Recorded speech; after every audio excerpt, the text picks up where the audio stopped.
Okay, well, okay, go live when you like, Julie.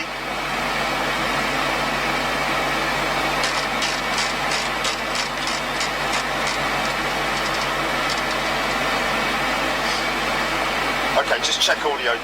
Hold, stand by. You've, okay, Julie, just check audio, because you're going to have James through the headset now. 1, 2, 1, 2.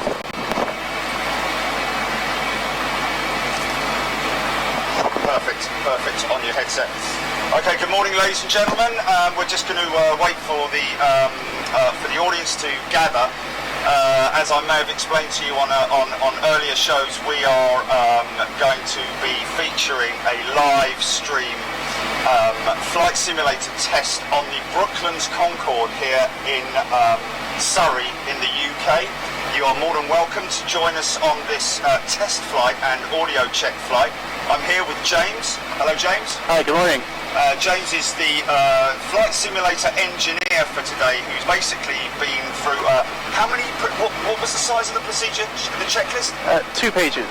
2 pages of checklist just for a flight simulator, just to fire this thing up in the morning. So before we set off, we'll just have a look at this at the panel that we're looking at. James, can you explain what's in front of you there? Okay, so this isn't too dissimilar from any other kind of aircraft at the time. So you have your basic flying controls and your instruments here. So you have airspeed, artificial horizon, radio altimeter, pressure altimeter, compass and direction down here.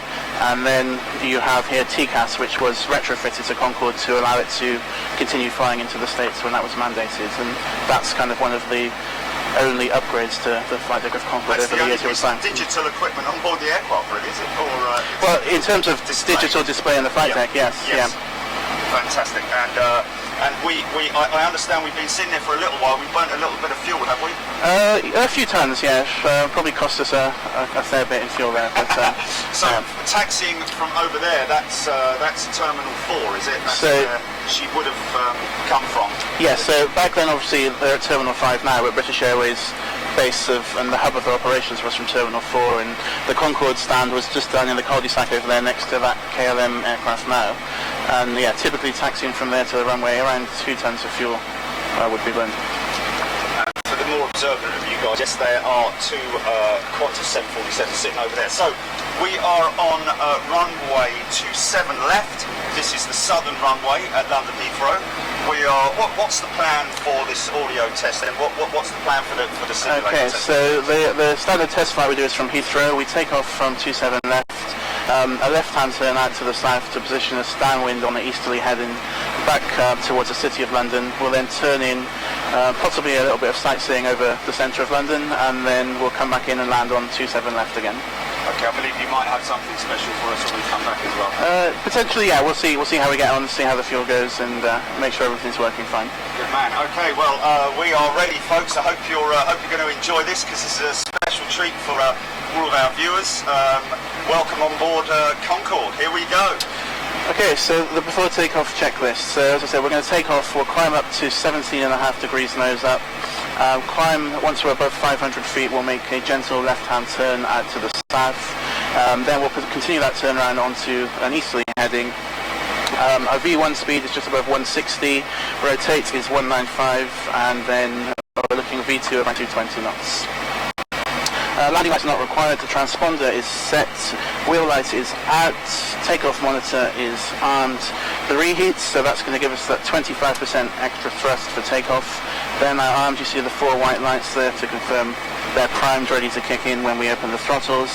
Pitch index is set at 17 degrees, and that is cross-checked. Radar is as required. Brake fans are off. Gear override push button is done, and the before takeoff checklist complete.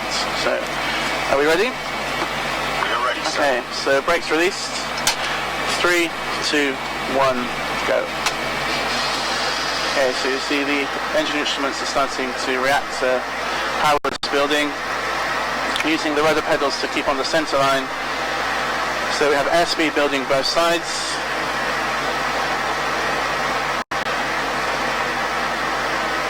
100 knots, power checked.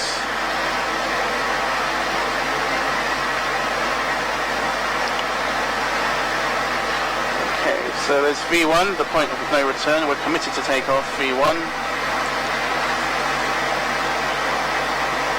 Okay, rotate, so I'm going to pull back and pitch up to 17.5 degrees.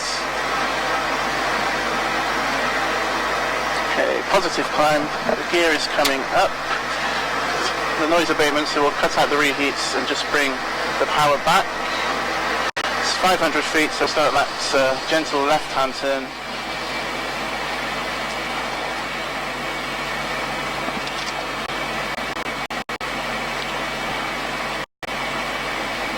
Okay, so we're climbing just under 2,000 feet a minute now, going through 1,600 feet. We'll put the auto throttle in now to take care of the speed for us, 250 knots. So you should start to hear that build in a second.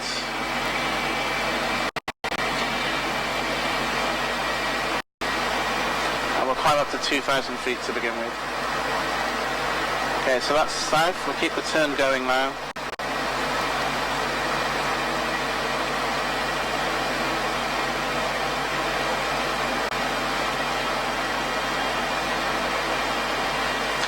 Just checking that all of the instruments are reacting as they should be, which they are on both sides, so that's good. So we're coming out, we're going to roll out onto that easterly heading 090 degrees. That will put us downwind, so Heathrow is just off to our left over there now. Okay, and we'll settle then at 2,000 feet for a second. And you can just see the Shard and kind of central London's coming into view over there.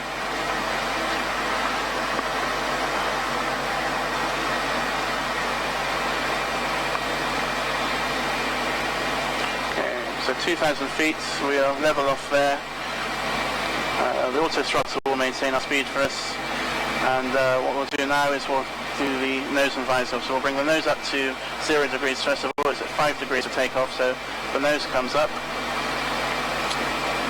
And then once that's up, we'll bring the visor up as well.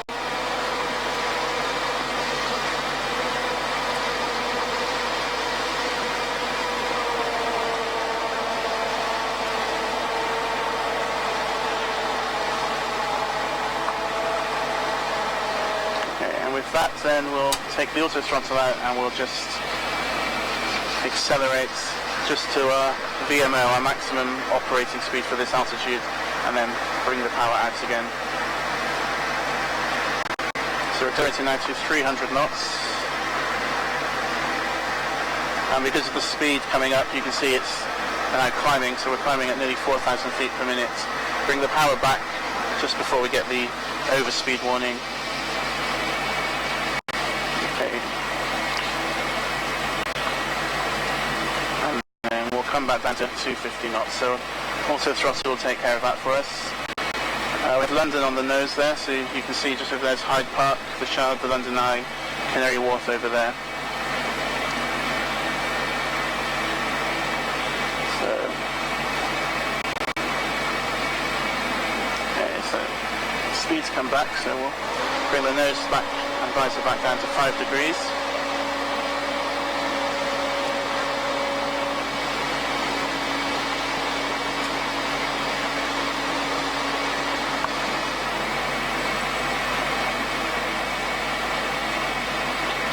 See Battersea Power Station is down there. If we just dip down, you'll be able to see there. And for the O2 and Canary Wharf coming into view over there as well.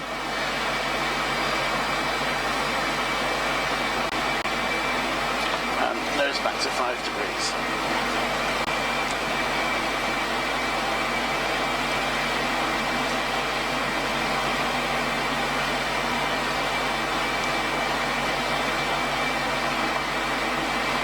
Now we'll descend down low and we'll just make a low pass over London so you can have a quick look, and then we'll head back to Heathrow.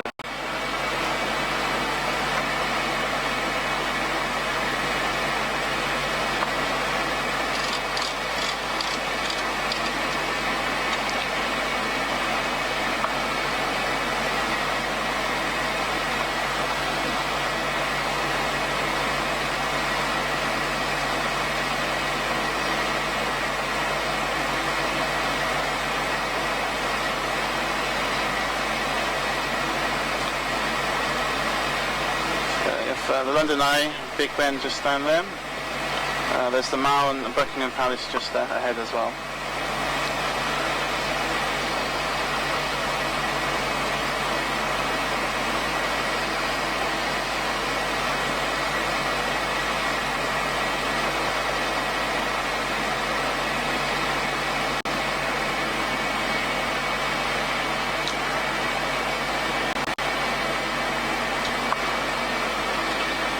So we're heading now kind of southwest, and you see Heathrow is just over there, kind of 1 o'clock. So that's 27 right we're passing through now, and in a second we'll come to turn onto the local answer for 27 left.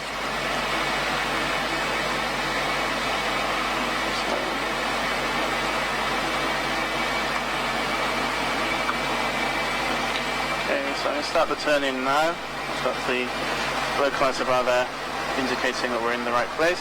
We're a little low because of our low pass, but it's not a problem. Okay, so the speed will come back to about 190 knots, which is still quite fast for an approach speed compared to kind of other commercial aircraft. Typically it'd be around 160 knots for now, until around 4 miles out, and then they would slow down. So we'll bring the nose down, and we'll take the gear out now. And so glide slope is telling me I'm a little bit low there, so we didn't climb up again after our low pass through London. So we won't descend anymore. We'll just keep the nose up to stop our descent going any further down.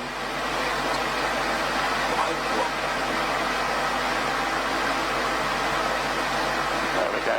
So we're about just under 6 miles out now. So we have the gear is down with the greens, we have the nose and visor down. We're at 190 knots, so we'll keep that until around 4 miles out, and then we'll slow to about 165, which again, still significantly faster than other aircraft at landing. Okay, so 2 red, 2 white, so we're just going to follow now those lights down and fly the approach using those as a reference.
Climb, gear up.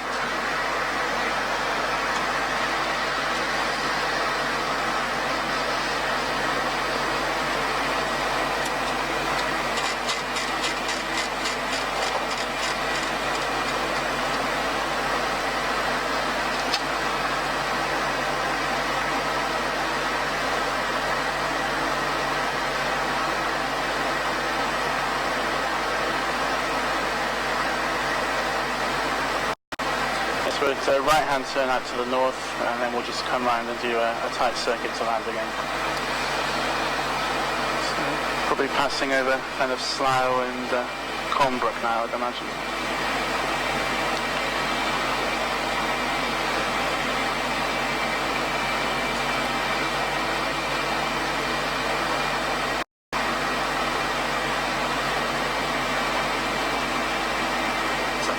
That will be North Holt over there, yeah. Good old M25. Not a lot of traffic today. A little bit empty. Yeah.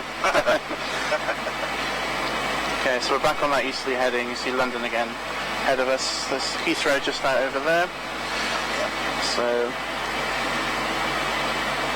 again, we'll just go out to about 6 or 7 miles and then turn around and come back in again.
Bring the speed back to 220 knots.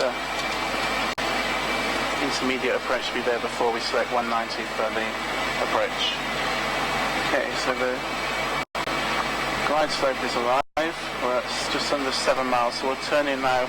Again, just turning over Kensington here in West London. There's Hyde Park over there. And we'll just keep this right-hand turn round and bring us round onto 27 left to Heathrow.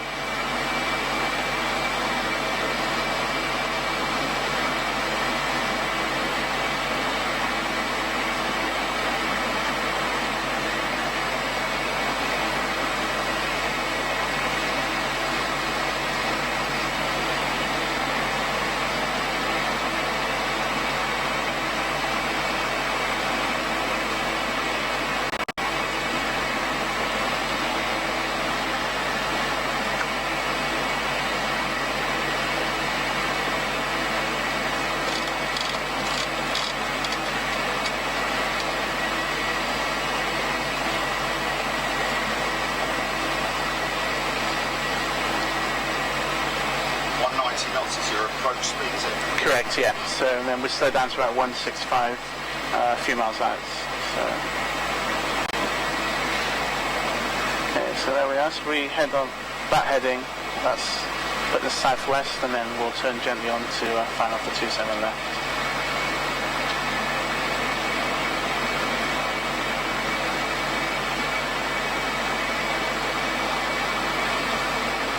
Okay, so the gear is coming down. Take the nose down as well.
slow.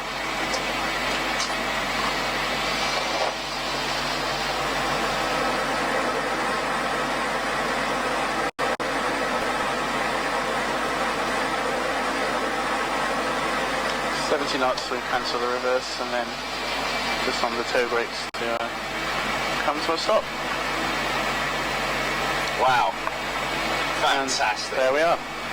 Thanks so much, James. Really appreciate that. I'm sure everybody else does as well. No doubt there's a few thousand comments going to be coming onto the stream at some point over the next couple of days, and today as well. So listen, thanks very much indeed. I think that was a successful test, most definitely. And thanks so much for helping us out.